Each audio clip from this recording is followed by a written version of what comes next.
싱킹 브릿지 타임즈 2025년 1월 31일자를 진행하도록 하겠습니다. 오늘의 편집 내용입니다.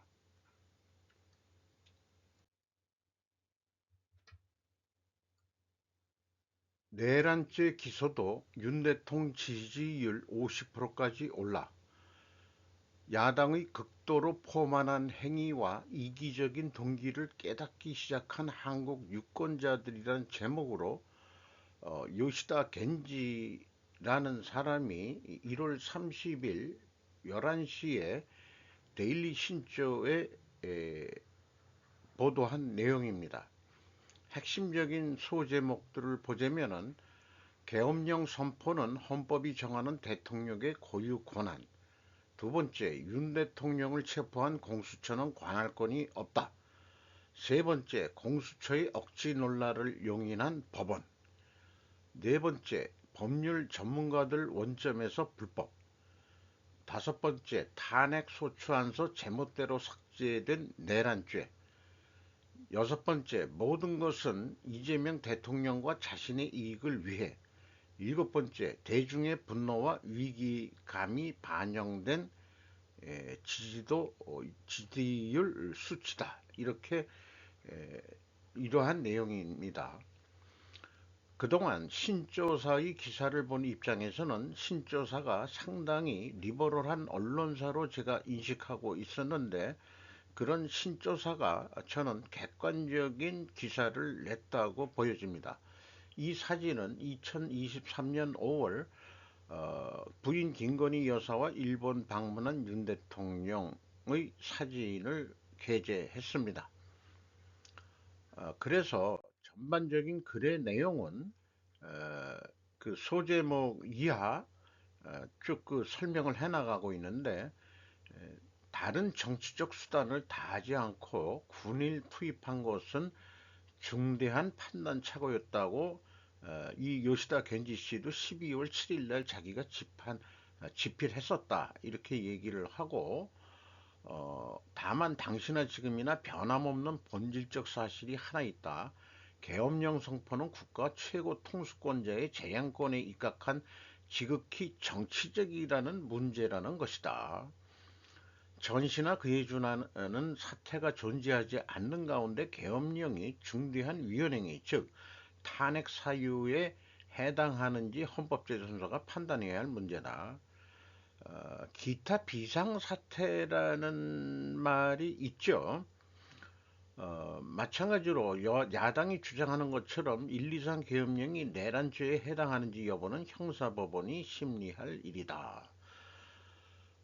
두 번째, 윤 대통령을 체포한 공수처는 관할권이 없다는 얘기고, 공수처의 억지 논리를 용인한 법원이다라고 쭉 그 진행 과정을 설명을 하고 있습니다. 네 번째, 법률 전문가들도 원점에서 불법이라는 정의를 내리고 있습니다. 헌법합의 1인자로 꼽히는 허영 경희대 법과대학원 교수는 절차 전체가 처음부터 무효이다 이런 표현을 했고, 참고로 검찰은 2023년 1월 2023년 제1야당 더불어민주당 이재명 대표의 위증교상 사건에 대한 구속영장을 청구했고, 국회가 체포동의안을 가결했는데도 서울중앙지법은 구속영장을 기각했었다. 이게 형편성이 안 맞는다는 얘기죠. 윤 대통령의 상황과 비교하면 도저히 평등하다고 볼 수가 없다. 그러니까 사법부도 이 문제가 있다 이런 얘기죠. 다섯 번째, 탄핵 소추안서 제멋대로 삭제된 내란죄. 내란죄 2차 탄핵회 때 이 내란죄를 없앴다면은 탄핵의 요건이 없어지는 거 아니냐 이런 얘기인 것 같고, 어쨌든 그 야당이 국가 공무원과 검찰을 상대로 30건 가까운 탄핵 소추가 추가가 됐다, 이런 얘기예요. 탄핵 소추안에서 29차례나 반복했던 내란 용어를 빼는 모순된 행동을 취한 것이다 이런 얘기가 되겠습니다. 모든 것은 이재명이가 대통령이 되기 위하고 자신을 이기기 위해서 하는 거 아니냐. 보수 정권을 정원으로 몰고 가겠다는 분명한 의도가 있다. 당연하게도 허위 정보의 정의는 완전히 주관적이며 그 기준은 당의 의도에 크게 좌우가 되고 있다. 이런 거를 이현령, 비현령이라고 하는 거죠.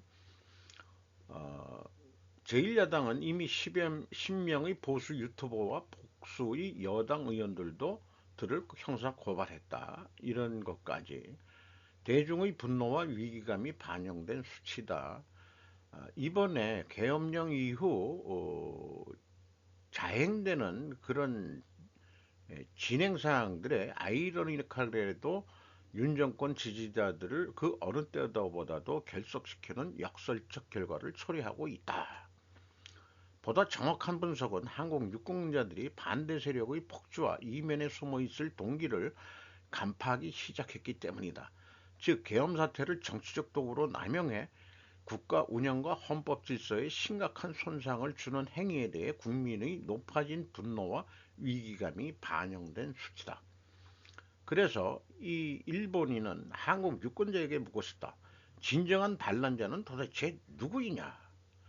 저의 견해와 어떻게 이렇게 유사한지 모르겠어요. 그래서 요시다 겐치라는 사람을 요 밑에다가 적어 놨습니다. 기자입니다. 재팬 포워드라는 뭐 번역가로도 일을 하고 있고 미국에서 그 정치학을 전공을 했다고 나와 있네요. 윤석열 기소까지 기다렸나 최상목 31일 오늘이죠. 내란 특검 거부 전망이다. 1월 30일 20시 30분에 유세슬 손우성 기자가 경향신문에서 보도했습니다. 특검의 보충성, 예외성, 위배 내세우 일곱 번째 거부권 시사. 수정안조차도 시간 끌다 무산수순. 야당 오판 말라 압박. 네 명의 그 경제 그 순회들이 그 사진을 찍은 모양이네요. 금감원장, 한국은행장, 최상목 경제부총리, 지금 대행의 대행이죠. 금융원장 이렇게 되어 있습니다. 저는 그 금융원장하고 금융 금융감독원하고 금융위원장하고 뭔 일의 차이가 있는 건지 저는 솔직히 지금도 잘 모르고 있습니다만은 어쨌든 정부는 윤 대통령이 구속 기소돼 특검 명분이 약해졌다고 판단한 것으로 전해졌다. 거부권 행사 시한은 오늘 2월 2일이다. 최 권한대행이 여야 합의를 요구하며 특검법을 거부하고 특검법이 여당 안에 가깝게 조정된 뒤에는 윤 대통령 기소 등을 들어 다시 거부권을 행사하려는 두고 비판이 확산될 것으로 보인다. 이렇게 얘기를 하고 있습니다. 발끈한 미국, 중이 우리 거 뵙겠다. 오픈 AI, MS, AI 열풍 중 딥시크 조사 착수. 이동인 기자가 매일경제에서 1월 30일 09시 31분 46초에 보도를 했습니다. 어쨌든 싸게 개발했다고 했는데 이 저비용 배경에 오픈 AI가 대규모 투자금을 끌어들여 개발한 데이터를 도용했다는 주장이 나왔다. 그 AI가 학습하기 위해서 이 질문을 하고 답을 하는 그런 훈련, 데이터를 모으는데 많은 사람들을 알바로 썼다는 얘기죠. 그런 얘기를 들었습니다. 그런 돈이 꽤 많이 들어갔는데 어쨌든 그것이 도용이 된 것 같다 이런 얘기예요. 그래서 그 증류라는 세 번째 단계가 있는데 디스틸레이션 요거를 제가 어저께 좀 개념 인식을 했죠. 그 기술적 과정을 통해 자체 모델을 훈련하기 위한 것으로 보인다고 설명했는데 증류는 AI 모델이 다른 모델의 출력 결과를 훈련 목적으로 사용 유사한 기능을 개발하는 것을 의미한다라고 소개를 하고 있습니다. 여기에는 이런 것들을 이 훈련 목적으로 하는데 대량의 데이터를 빼는 정황을 발견했다. 이런 얘기예요. 어떻게 또 전개가 될지 궁금하군요. 끝나지 않는 중국 반도체 굴기, 미 규제에도 정부 기업 손잡고 정면 승부. AI가 소프트웨어적이라 그러면은 그 AI용 반도체는 그 하드웨어적인 거가 되겠죠. 최지 기자, 언론 매체를 제가 빼뜨렸네요. 1월 30일 06시에 보도를 했습니다. 중국 비펀드 3기, 3기째, 1기, 2기, 3기째 AI 칩 HBM에 66조 원 집중 투자. 화웨이 출원 전용 칩 강조하며 시장 점유율 확대. 소프트웨어에서도 AI 굴기 진행형. 트럼프 2기 행정부가 출범하면서 대중 반도체 규제가 심화할 것으로 예상되는 가운데 중국 기업들은 이에 아랑곳하지 않고 중국 정부의 대규모 지원에 힘입어 인공지능 개발에 속도를 내고 있다. 앞선 투자가 반도체 제조 및 장비, 부품 투자에 초점이 맞춰졌다면 상기부터는 컴퓨터 칩과 고대역폭 메모리 분야에 자금이 집중 투입될 것이란 전망이 나온다. 중국 당국은 지난 17일 빅펀드 자산을 일부를 할당해 AI 특화 펀드를 따로 조성했다. 약 600억 위안, 약 12조 원 규모로 AI 스타트업을 비롯한 기술 기업 전반에 자금을 지원할 예정이다. 빅펀드의 대표적인 수혜기업인 화웨이는 자체 개발한 AI 칩 점유율을 늘리는 데 여념이 없다. 근데 사실 화웨이는 그게 국영기업이라고 하지만은 국영기업 중에서도 중국 공산당이 아닌 중국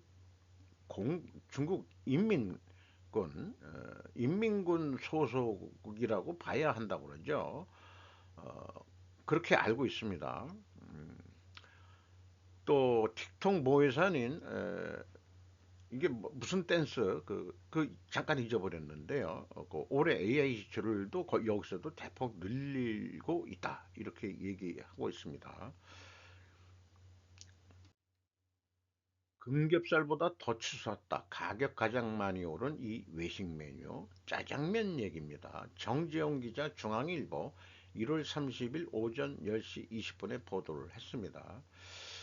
어, 요거 뭐 이미지 사진이지만은 짜장면집 그릇에 이게 대형 그릇인지 요 정도 양 가지고 보통 한 7,000원 요즘 받고 있죠. 10년간 가장 가격이 많이 올랐다. 4,500원에서 7,423원으로 65% 올라 상승폭이 가장 컸다. 짜장면 가격은 2019년 5,000원대로 뛰었고 불과 4년 만인 2023년에는 7,000원 선마저 넘었다. 냉면 가격도 8,000원에서 12,000원으로 50% 뛰었다. 김치찌개 백반 5,727원에서 8,269원, 칼국수 6,500원에서 9,385원, 나란히 44.4%의 가장 높은 가격 상승률을 보였다. 김밥은 3,200원에서 3,500원으로 9.4% 올라 그나마 상승폭이 가장 작았다. 내용물로 봐서는 김밥을 사 먹어야 될 것 같아요. 어쨌든 이 뉴스를 보면서 시장 채소 가게에서 콩나물을 전략 상품으로 싸게 팔듯이 짜장면을 전략 상품으로 싸게 해서 손님들을 유인해야 할 것이다. 아니면 이젠 집에서 해 먹어야 되겠다. 뭐 짜장면 가루를 사와 가지고 만들려고 그러면은 뭐 못 만들 것도 없고요. 실질적으로 자주 해 먹고 있습니다. 면도 집에서 삶죠. 근데 노력이 들어가는 거죠.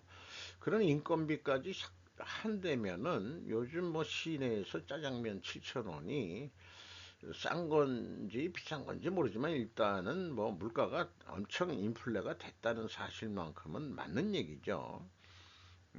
만 원의 행복이라는 것이 이제 저희가 어떻게 뭐 나가서 시내 나가서 놀 때 n분의 1 하면은 과거에는 뭐 만 원의 행복 정도로 소주 한 잔까지 곁들일 수가 있었는데 요즘은 최하 2만 원의 행복, 이렇게 얘기를 한 100% 올랐다고 보아야집니다. 코로나 이후에 그런 생각이 들어갑니다.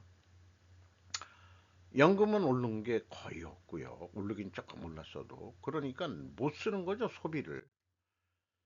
의견, 러시아가 우크라이나를 침공한 진짜 이유, 참 철진한 뉴스 같긴 합니다만은 앤드루 차코얀 더힐 1월 28일 화요일 오후 11시 30분에 보도를 한 내용인데요. 이것은 어떤 그 참배할 때 그 행사 성격으로 화환을 갖다 바치는 푸틴 대통령의 그 사진을 했는데 2014년 러시아 우크라이나 전쟁이 시작된 이후 한 러시아어 문구가 저를 괴롭혔습니다. 그것은 그들 우크라이나 사람들이 속옷만 입은 채로 어린 소년을 십자가에 못 박았다로 번역됩니다. 서문에 이런 얘기가 나옵니다. 1547년 이반 사세 끔찍한 역사상 가장 위대한 단점 중 하나를 달성했다. 자신을 모든 루스의 차르라고 칭하며 그는 모스크바를 키이반 루스의 정당한 후계자로 선언했다. 어쩌면 서구와 식민주의자가 얽혀있는 역사 때문에 우리는 뻔한 것을 보지 못할 수도 있습니다. 오늘날 우크라이나의 싸움은 영토를 위한 싸움이 아니라 역사적 정의와 진실을 위한 싸움입니다. 모스크바의 범죄 전쟁은 세계와 러시아 자신들이 제국을 지탱해온 망상에 맞서도록 강요했습니다. 이 공격적인 재식민화자가 무엇보다도 필요한 것은 엄청난 패배입니다. 이렇게 얘기했는데 결국 이게 잘못된 그 역사적 정의와 진실을 위한 싸움을 진짜 이유라고 한다 그러면은 러시아가 제대로 된 역사를 복원한다 그러면은 음, 러시아가 엄청난 패배가 돼야 되는데 그렇지는 않을 것 같기도 하죠. 어떻게 끝날지 모르지만은 루스라는 이름으로 시작을 했죠. 그게 이제 발음상 러시아 이렇게 됩니다. 그 루스라는 말도 사실은 중앙아시아 말이라고 하는 거를 들은 바가 있습니다. 일대일로의 진명목 중국경제, 빚쟁이로 돌아선 일대일로의 진실. 뉴스 위키지 일본판입니다. 일대일로는 사실 외교적 야심이 아니라 중국 국내의 공급 측면 개혁과 비슷한 시기에 나온 경제 정책이었다. 그렇다면 왜 오래가지 못했는지 한마디로 중국이 세계의 공장이 되면서 물건을 팔아먹으면서 달러가 엄청 많이 유입이 됐는데 그것을 그렇게 된다면은 힘들어지니까 그 물가도 뭐 많이 올릴 수도 있고 그렇기 때문에 돈을 빌려주는 에, 하면서 경제를 풀어가려고 그랬다. 그 부동산 개발도 그렇고요. 더 이상 만들어도 소용이 없게 되지만 그렇게 되면 곤란한 일이 된다. 이렇게 되죠. 해외로의 수출은 하나의 해결책이지만 급 확대시키면 무역 마찰, 공급 과잉 덤핑, 요즘 그게 일어나고도 있죠. 거기서 무역 마찰을 낳지 않는 해외에서의 수요 창출책으로의 고안된 것이 1대1로 대표되는 적극적인 대외 원조였다. 그거 하면 좋은데 내수처럼 어, 외국에 1대1로 만들려고 그 나라에 돈을 빌려주고 그 나라 공사는 자기네들이 주도를 하고 일꾼들도 중국인들을 데려다가 쓰다 보니까 그것도 문제라고 했죠. 개발도상국을 이용한 과잉 생산을 해소하기 위한 수단이었다. 그리고 철강, 알루미늄, 시멘트 등 생산재의 과잉 생산 그리고 외환 보유액 증가가 대자금 지원액 증가와 상관관계가 있는 것으로 나타났다. 상관관계요? 큰 판을 치지 않을 테니 빚쟁이로 이 글을 쓴 사람은 가지타니 가이 고베대 대학원 경제학 연구과 교수, 다가구치 고타 언론인 지바대 개공교수 두 사람의 이 기고문 같은 성격입니다. 활발하게 이루어지던 원전은 2016년을 정점으로 감소해 2019년 이후에는 오히려 마이너스 기조로 변했다. 돈을 이제는 회수해야 되는 그런 페이지가 들어간 것이다. 왜 중국은 내성적, 내향기라고 되어 있네요. 로 돌아섰을까? 세 가지 요인을 들 수 있다. 첫 번째, 위안화 강세에서 위안화 약세로 1대1로가 제기된 2010년대 전반만 해도 위안화 강세 기조였던 환율이 현재는 위안화 약세로 돌아섰기 때문이다. 저 같은 좀 거시경제에 대해서 잘 모르는 그런 수준은 왜 위안화 약세가 되었을까? 이런 질문을 안 할 수가 없어요. 대외 경제 원전은 통상 달러로 이루어진다. 달러 강세가 흔들리면 중국의 비용도 피원조국의 변제 허들도 올라가 버린다.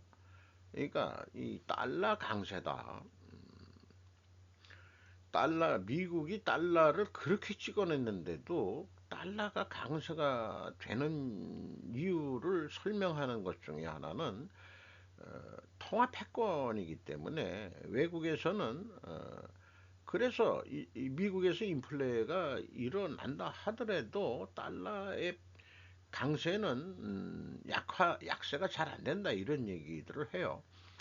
두 번째, 채무 불이행 위험 개발도상국의 채무 불이행 리스크가 있고 우크라이나 전쟁의 여파다.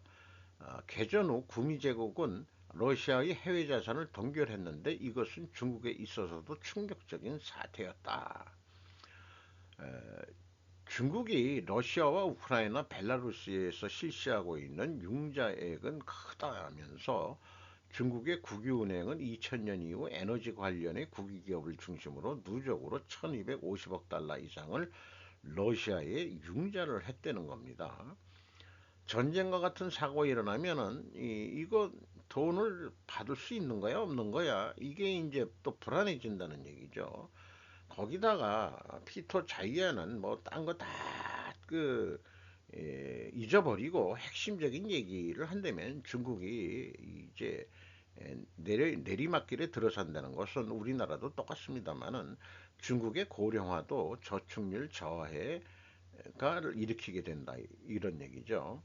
이래서 중국의 돈을 빌려주고 중국의 수출을 늘리겠다는 초기 1대1로의 도식은 무너졌다. 그렇다면 후기의 1대1로, 즉 금이 결핍된 1대1로는 어떤 목적을 갖는 것일까라는 질문형으로 얘기를 하고 있는데 경제적인 측면에서 소멸되어가는 1대1로 전략은 군사 정치적인 측면으로 지금 강하게 밀어붙이려고 노력을 하는 거겠죠. 그렇게 이해가 됩니다.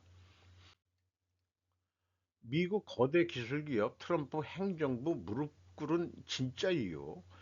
일본 뉴스에서는 뭐 진짜 이유 뭐 이렇게 제목은 거창한데 나중에 읽어보면은 별로 내용이 없는 거 이런 것들이 많아요.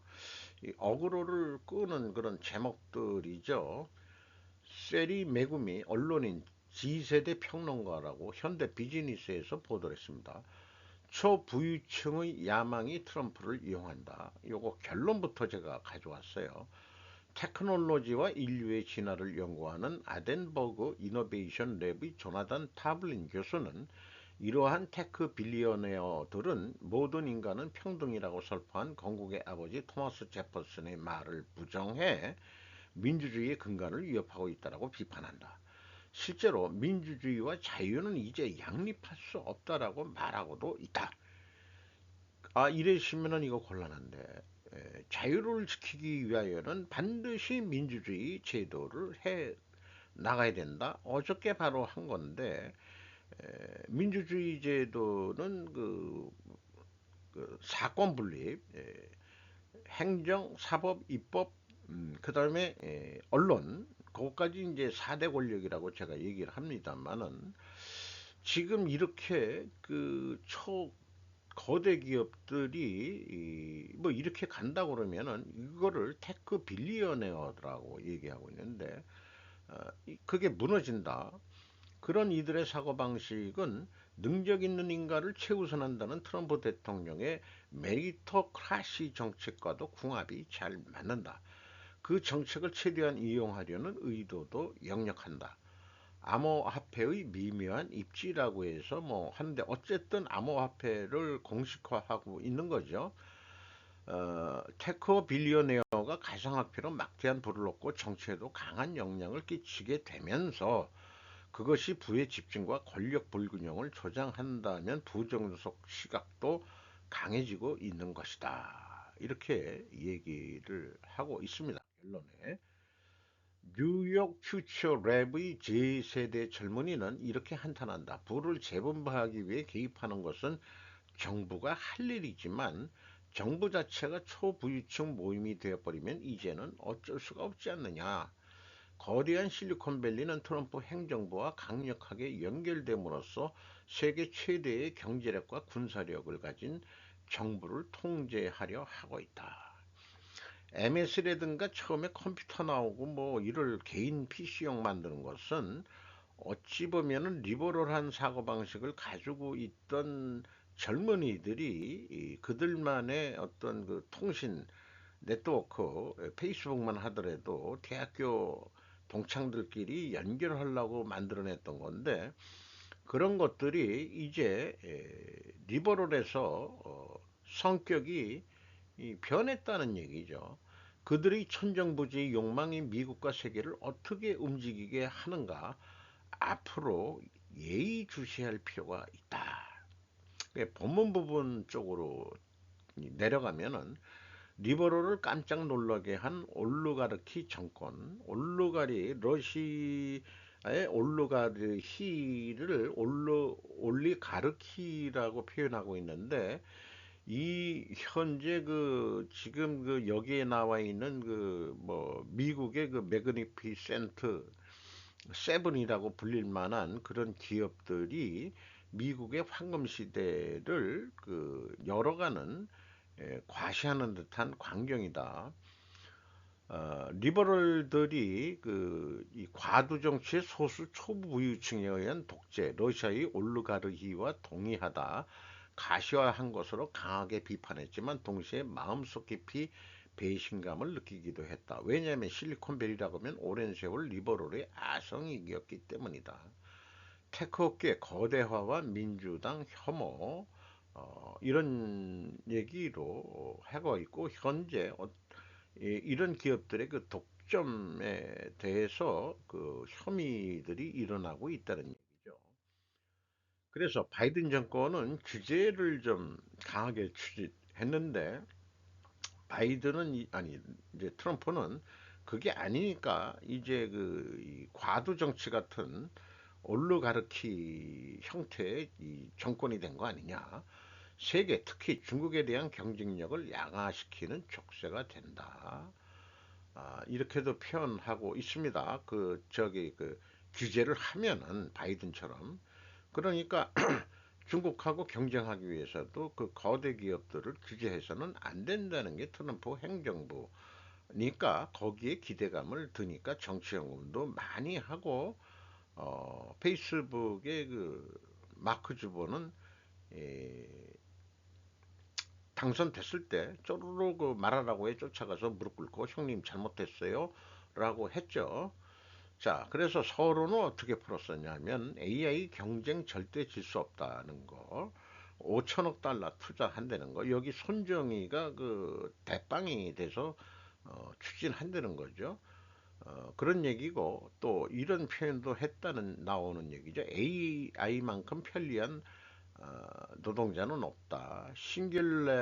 싱귤러리티 기술적 특이점에 도달하게 된다면은 그때 가서 이 안정성을 담보로 호소하는 소리는 지워져 버리는 것인 것 같다. 이렇게 얘기하고 세일즈포스 CEO 마크 베니오퍼는 다보스 회의에서 노동자가 인간만의 시대는 끝났다며 앞으로 노동은 AI가 로봇이 담당할 일이 많겠다. 이런 측면에서는 의사나 아, 이 법률 판사 같은 것도 AI가 하는 것이 이 좌우에 흔들리지 않고 제대로 할 수 있는 거기 때문에 다만 간병인 같은 서비스, 인간만이 할 수 있는 서비스는 절대 AI가 할 수가 없을 거다. 물론 SF 영화에는 그런 것도 있긴 있습니다만은 그렇게 자동화할 수가 없다는 얘기죠.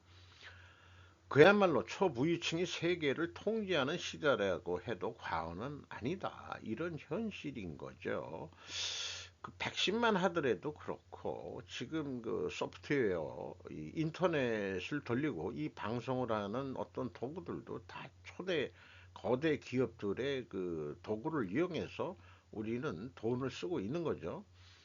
그래서 향후는 노조를 만들거나 소송을 제기하는 일도 없다. 그야말로 이상적인 노동자가 AI 로봇이다. 그러니까 향후 인간은 인공지능 로봇 때문에 새로운 프로레타리아가 아니고 프리카테리안가 프리카 뭐 이렇게 이제 새로운 명칭의 인간들이 일반 최상위층 지배계급 빼놓고는 나머지는 99%는 카리테리안가 그런 하층 계층으로 다 밑으로 전락하게 되어 있다. 이런 예측이 이미 나왔었죠. 미디어가 보도하지 않는 트럼프의 취임, 우라라는 게 이제 이면 데이터가 말해주는 대선 합성의 보도의 불편한 진실. 참 제목들을 참 화려하게 참 써내네요. 결국은 뭐냐, 막상막하였는데 미국의 특수한 선거제도 때문에 트럼프가 박빙의 일곱째 주에서 나왔지만은 일곱째 주의 표 차이도 사실은 얼마 안 된다. 이게 이제 핵심인 거예요. 후쿠이 요시다카 아오야마 가쿠인 대학원 국제 매니지먼트 연구과 교수인데 제가 이런 뉴스를 보면서 여기서 공화당은 양원, 특히 하원 모두 과반수를 약간 윗돌 뿐이다. 이게 이제 핵심 아니냐. 공화당이 대통령도 되고 국회를 다 장악을 했다고 그러지만은 그런 입법이라든가 이런 거 하려고 그러면은 51대 한 49 정도뿐이 안 된다 이거예요. 그리고 이번에 트럼프 대통령이 된 것도 전체 득표수로 보면은 불과 1.5%포인트 차이뿐이 안 된다.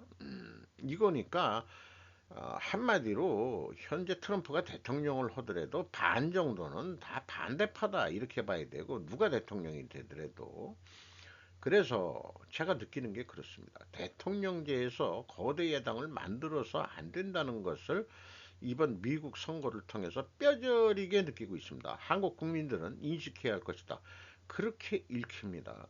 거대 야당을 만들어낸 것이 진짜 우리 국민들의 전체 뜻인지 실제 부정선거에 의해서 그렇게 야당이 압승을 한 그런 현재의 우리나라 이 정치 형태가 지금과 같은 야당 독재 탄핵 남발로 해서 무정부 상태를 국회의원들이 거대 야당이 저는 무정부 상태를 만들어냈다라고 저는 보는 관점입니다. 그러니까 이 민주라는 것은 견제 세력이 있어야 된다. 그러니까 대통령은 보수 정권을 밀어놓고 그것도 근소한 차이긴 하지만 그런데 이 국회의원은 큰 표차로 졌단 말이죠. 자, 그런 거. 그러니까 국민들이 그쪽이 좋아서 찍는다기보다도 견제하기 위해서 그래야 국민들이 좀 더 진짜 쥐는 거로 되는데 정치인들이 국민들을 개돼지로 모르는 몰아가는 그런 그 선동 활동에 통해서 휩쓸리게 만드는 그런 프로파간다 정치를 야당이 우리는 아주 잘했다 이렇게 생각이 들어갑니다. 더 폴 같은 칸즈 오브 엔시언트 코리안 잊혀진 고대 한국의 칸들이라고 제가 붙여봤습니다. 더 드라곤 히스토리안 역사령이라는 건데 영어 방송인데 한국 사람이 만든 건지 어디서 만든 건지 모르지만은 어, 제가 상식적으로 어느 정도 알고 있는 내용을 좀 자세하게 풀어낸 방송입니다. 왜 이런 이거를 편집하게 된 이유는 우두머리 수괴 내란죄 거기에서부터 나오는데 그때 이후로 저는 대통령을 칸으로 부르고 있습니다. 2007년 알렉산더 보빈과 같은 언어학자들은 내륙 아시아의 칸과 중앙아시아 칸과 한반도의 칸 사이의 연관성을 찾는다. 요게 이 포항 중성리 비석에 그런 것들이 써 있는데 어쨌든 우리도 역사 공부를 하면서 거서관이라든지 니사금이라든지 이런 표현들을 많이 했는데 이 뒤에 에, 간이 칸이다 이런 얘기고 니사금은 임금의 금의 어원이다 이런 얘기죠. 분명히 동적어는 간지, 한키라고도 발음합니다. 여기 간지라고 돼 있죠. 이거를 그냥 한키라고 발음해도 된다는 얘기, 옛날 고식으로 얘기하면 당시에는 간키 또는 산키로 발음되었으며 8세기 일본 서기에서 가야라고 불리는 도시국가의 지도자들에게서 기인한다. 그러면은 이 가야의 칸들은 중앙아시아에서 이주한 사람들 신라까지 포함해서 그렇게 봐요. 그러니까 백제 쪽은 아니다 이런 얘기. 백제는 중국 어원을 빌려가지고 아마 뭐라고 표현했는지 모르지만은 삼국 시대부터 이제 왕권 국가가 우리가 돼서 왕 이런 식으로 얘기를 했는데 여기 이제 신라에 있어서 불악의 어떤 부들이 있는데 여기 리더들을 다 간지 뒤에 간지라고 붙였다 이게요. 간지, 습지야 간지, 사덕지야 간지, 구향열지 간지. 이거 뭐 제대로 제가 발음했는지 모르겠습니다만은 보각강지 뭐 이런 식으로 되어 있죠. 그리고 356년 김내물이 신라의 왕으로 즉위했는데 자신을 말리칸이라고 칭하며 칸이라는 왕족의 칭호를 부활시켰다. 마리칸이라고 또 우리는 표현을 하죠. 마루간이죠. 마루간. 마루라는 것은 우리가 대청마루 할 때 높다는 뜻이죠. 마루에 걸터 앉아 뭐 했을 때 또 산마루 어 뭐 산마루라는 게 산 꼭대기 그런 거죠. 그래서 마리카는 꼭대기의 칸으로 해석될 수 있으며 왕중 왕과 같은 외국의 칭호와 크게 다르지 않다. 몽골에서는 1924년까지 카간이라는 칭호가 사용되었다. 503년 신라의 지증왕이 처음으로 왕이라는 칭호를 사용하였는데 이는 한자어로 왕을 뜻하는 말에서 따온 것. 임금은 1447년에 처음 확인된 중세 한국의 닝금의 현대 형태이다. 신라의 금과 동역국이다. 니사금이라고 했던 금, 왕을 뜻하는 단어이다. 앞서 본 니사금과 동일한 금이다. 이렇게 해서 임금도 사실 왕이란 뜻이고 칸도 왕이라는 뜻인데 그러니까 왕은 중국에서 가져온 한자라면은 우리의 정체성을 다시 찾는다고 한다면은 왕이라고 부르는 애들은 저기 친중파라고 이제 얘기를 해야 될 것 같고 칸이라고 우리가 복원하는 게 이제 반중파라고 좀 구분을 제가 이렇게 좀 만들어야 될 것 같아요. 그래서 대한민국 칸이 발음이 순화가 돼서 한. 우리나라 한 성씨도 있죠. 그러니까 그 한 성씨로 했는데 그 칸을 성씨로 만든 게 이제 우리나라의 한 씨한테 물어보니까 그래요. 우리나라에는 한 씨는 청주 한 씨뿐이 없다. 그렇게 얘기하는데 그 한이 아마 칸에서 왔을 거라고 봅니다. 김은 원래는 금인데 성씨를 위해서 김이라고 발음을 했는데 중국식은 진이라고 얘기를 하죠. 그러면 진나라의 진 한자로 어떻게 쓰든지 간에 그것이 보면은 결국 이 흉노가 한나라하고 이 결혼 동맹을 맺으면서 결국은 에, 성씨가 없는 사람들이었기 때문에 금을 너무 좋아해서 신라도 금을 엄청 많이 좋아하죠. 그래서 성씨를 한나라의 왕이 당신네들 그러면 우리나라에서 살라고 그러면은 금씨로 해라. 그게 그쪽 발음에서는 진이죠. 그게 이제 우리말로 이제 김이 됐죠. 그렇습니다. 그러니까 한반도의 주류 세력은 올라가서 보면은 흉노의 후예들이다.